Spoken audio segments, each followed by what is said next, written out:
Paano palitan ang name ng Gmail or Google account? Isa ka ba sa hindi gumagamit ng totoong pangalan ng iyong Gmail account? Mas maigi na totoong pangalan ang gamitin mo sa iyong Gmail account, lalo na kung nilagay mo to sa iyong resume as contact info. At kung totoo namang pangalan ang ginamit sa iyong account, at gusto mo rin itong palitan, panoorin mo ang video na to. Pero bago ang lahat, kung nagustuhan mo ang ganitong video, ay huwag mo akong kalimutang i-follow para updated ka sa mga bago kong video. Una, punta tayo sa ating cellphone.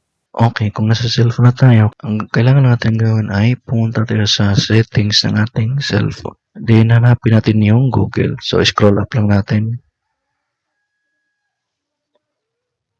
So, once na makita na natin, pinutin lang to. Then, pinutin na itong manage your Google account. Then, pinutin itong personal info. Ayan, so dito mo makita yung name. So, para ma-edit, pinutin lang tong arrow. Para ma-edit yung name, pinutin lang tong pen.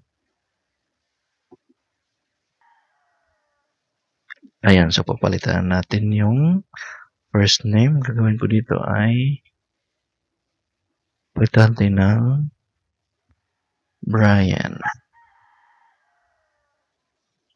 Then, sa surname, pwede natin palitan. Delete lang natin.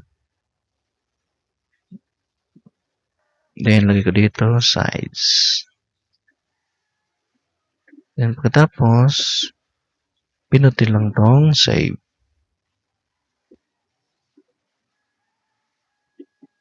So, pwede ka rin maglagay ng nickname. So, para malagyan natin ng nickname, pinutin lang tong pen katabi ng nickname. So, lagay ko lang dito ay vlog. Then, pinutin tong save.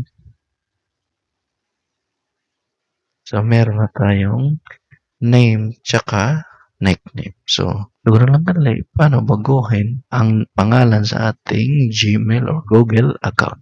Kung nagustuhan mo ang video na to, huwag kalimutang mag-like, subscribe, at hit notification bell para updated ka sa mga bago kong video.